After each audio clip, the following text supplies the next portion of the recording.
Hey assholes, Pat Ryerke here, also known as the Patriarchy. We're back with New York Times again. After one writer talked about Super Mario Brothers being too sexist for their 6-year-old daughter to play it, now we have a feminist writing about Ivanka Trump not being a good feminist. So this is a perfect reflection of the modern feminist movement. Feminists criticizing other women's form of feminism because feminists can never agree on what feminism is. Sure, they'll throw the dictionary definition out there, but two feminists do not agree on feminism. They all have their own idea of what a feminism is, and yet they don't get why we criticize it so much. It's because there is no feminism. There is no group mentality. There is no real feminism. It's just this abstract concept you guys cling on to from the past. You think like it's this real metaphysical thing out there. I mean, come on, guys. What has feminism really done for you lately? When was the last time feminism did a fucking thing?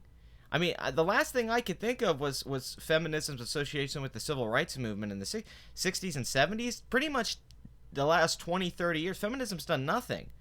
Every issue they bring up now is bullshit. The wage gap is bullshit. The equal pay stuff's all bullcrap.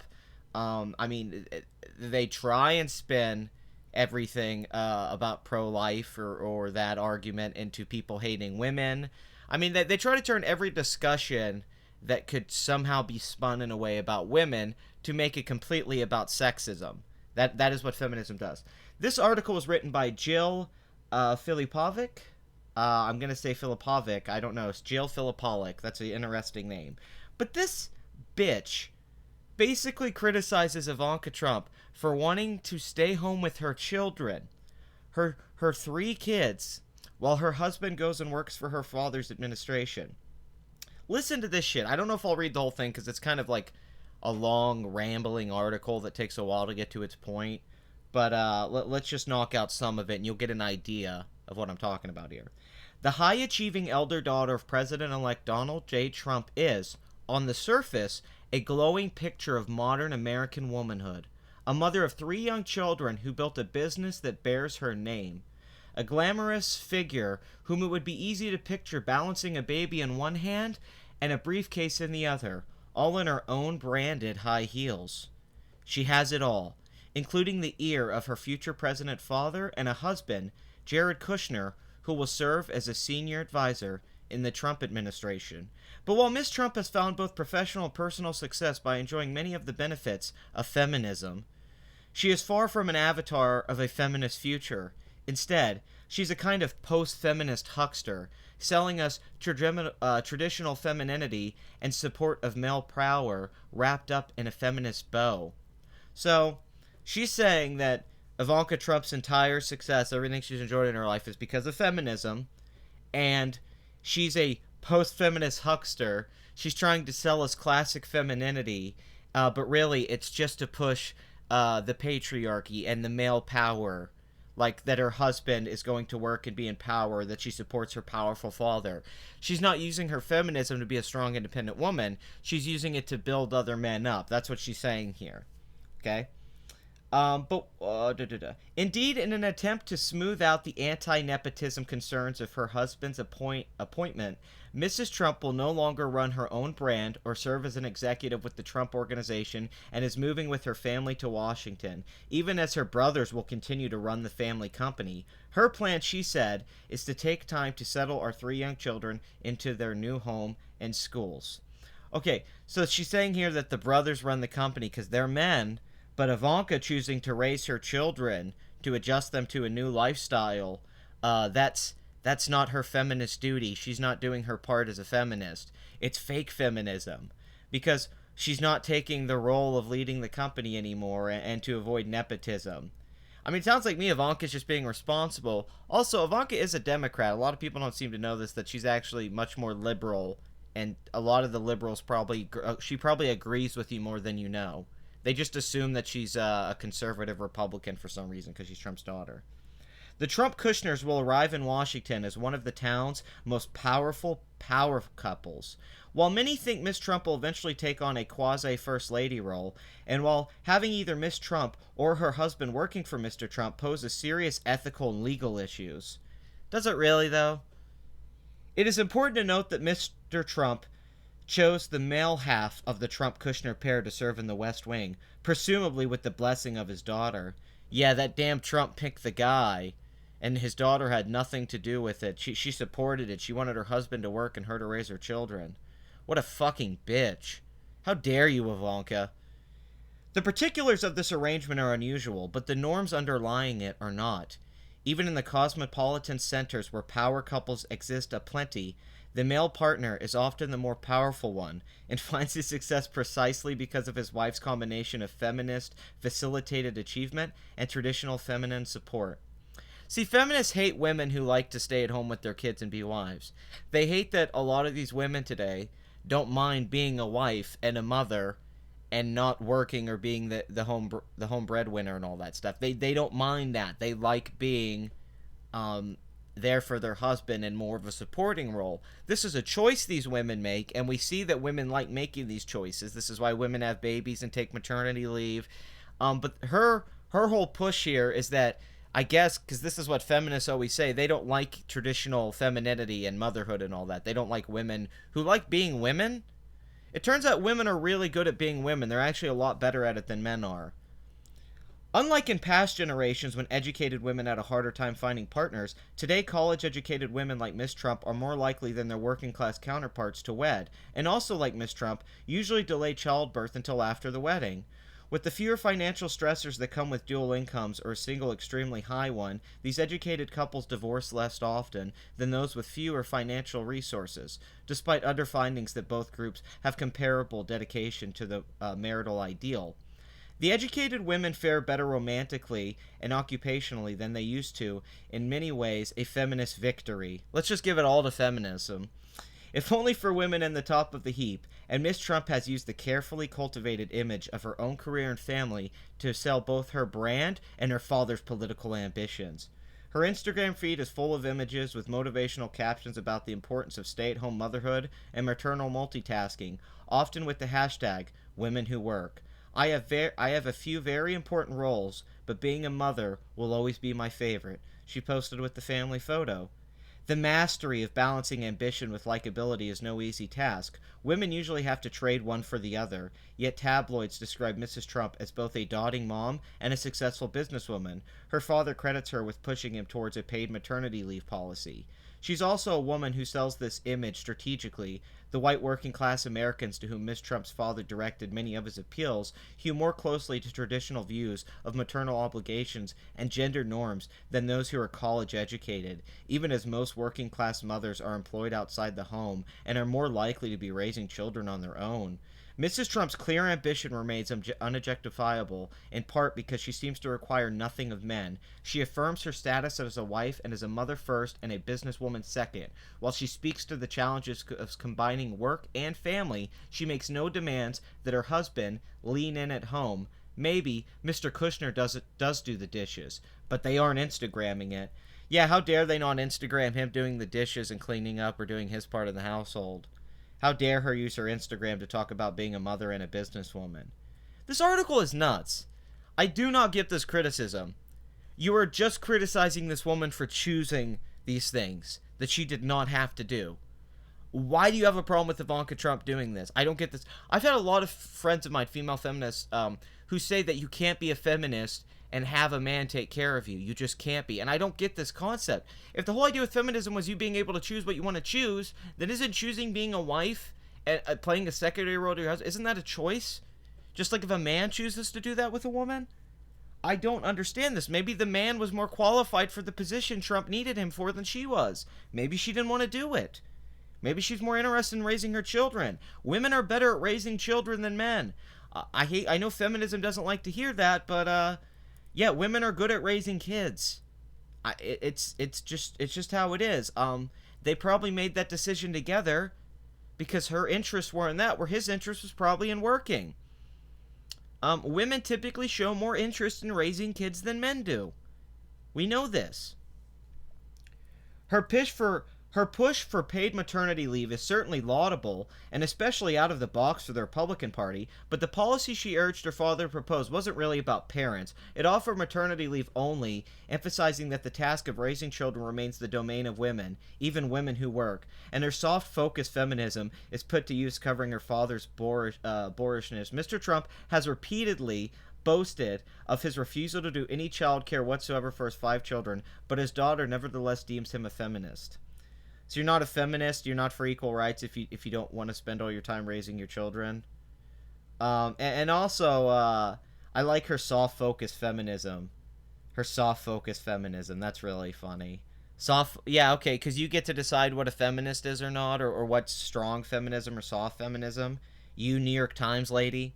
For some people, perhaps people who voted for her father, there's a post-feminist salve in the neo-traditional marriage model Mrs. Trump promotes. It is a palpable way to mesh old sexist ideas about women as nurturers and helpers with the realities of modern American life.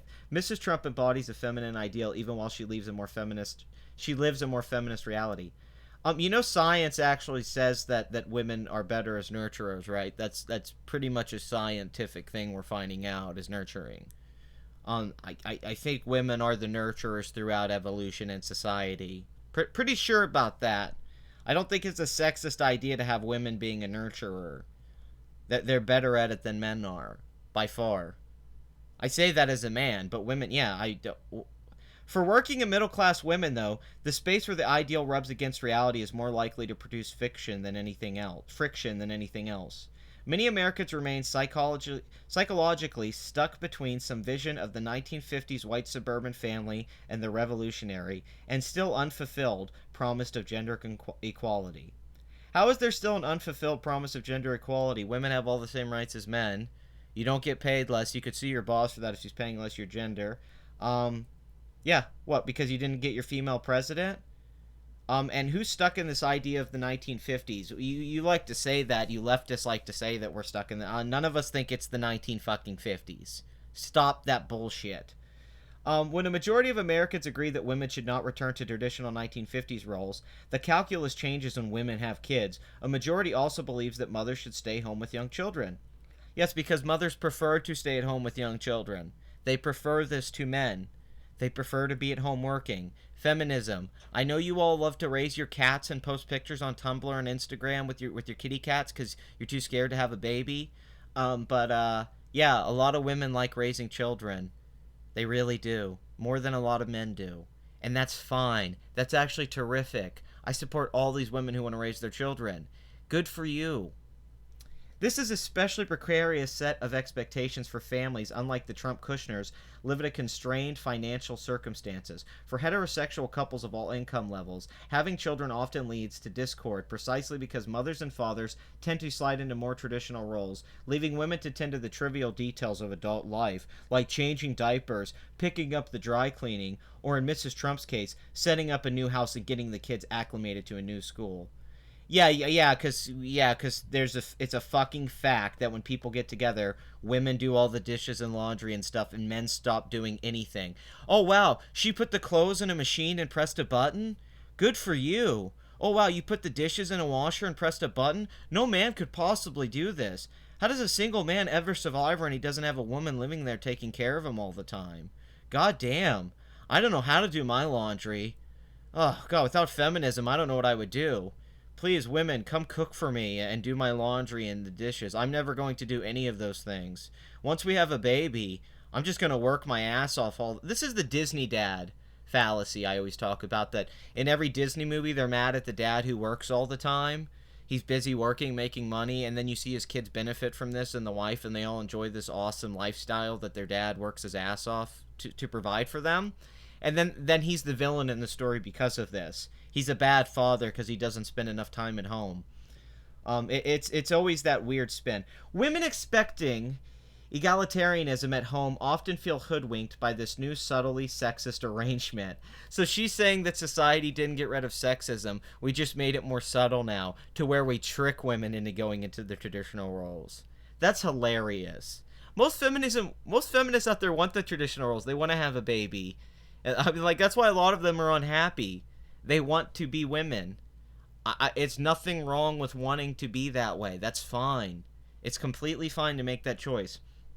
Women expecting traditionalism find their stretched too thin by a belief that they should be the primary parent and an economic reality that demands their employment. Where does this idea that women have to be the primary parent? What is this, the fucking 50s, 60s? I don't know anyone today where the mother and father, if they're together, don't prominently raise the children. And I'm sorry that when divorces happen, women get favored with the children. You have feminism to thank for that one. And women usually want the kids in the court cases when they get divorced. Single moms want to raise the kid more than men. That's not society. That's, once again, choices that were made. Choices. Understand that society is a collection of individuals who make individual choices. Mrs. Trump has written a book called Women Who Work, so presumably thinks she has advice to offer other women. But trying to emulate the Ivanka model without her financial means is a precarious path. Women who maintain demanding careers and also believe they are chiefly responsible for managing the domestic front are much more stressed out than women whose partners share in both work and family duties, according to social science research. Oh, let's go with the sociologist, the social science. Doesn't even post a link to much of the social science. It just says, like, hey, social science. Oh, you mean people are more stressed out when they don't have help? Wow. What a terrific find that is. You mean that if you have help when you do things, it makes you less stressed? That's crazy. Holy crap. Thank you, social scientists. For white working class families where women often work out of necessity and also believe in the importance of divergent responsibilities for men and women, the dissonance shows significant maternal conflict. Yes, yes, it's just growing in these white middle class families. All the women are feeling so discouraged because they have to raise these kids that they chose to have. They chose to have children and raise them. God damn it. How awful is it that they must live with the results of their choices? How does one live? Least feminist of all, the Women Who Work discourse adopted by Miss Trump frames this all as a woman's choice, rather than the predictable and deliberate outcome when feminist gains are warped by conservative public policy. Yeah, white conservatives warped feminism into their own bullshit and manipulated it. The alt-right, who has been conning white boys, white men on Reddit and forums, and been convincing us with Milo Yiannopoulos and Alex Jones and Paul Joseph Watson to convert. Gavin McInnes has converted me. And now, subtly, I'm convincing my girlfriend to go back to a traditional female role. She doesn't realize this is happening, that the patriarchy is more powerful than ever. Oh, your friends will find that the shields are quite operational. Yes, we're evil as fuck now. We found a way to manipulate you women even more, that we got you to believe that you having a kid is a choice. We made you believe that you made choices, when in reality, we control everything. Oh, fuck you women. We won. Okay, so the New York Times continues its downward spiral into absurdism, releasing stuff like this. This is trash. I love that it's written in a way that this woman is trying to present as if she has some kind of insightful point about the struggles that women still go through and how Ivanka is manipulating that for her own gains. But this is at the level of the fast food article that they had about Trump eating KFC and all that. It's just absolutely wonderful. I don't know what to add to this. I think the article speaks for itself. Ivanka Trump is not a good enough feminist for feminism.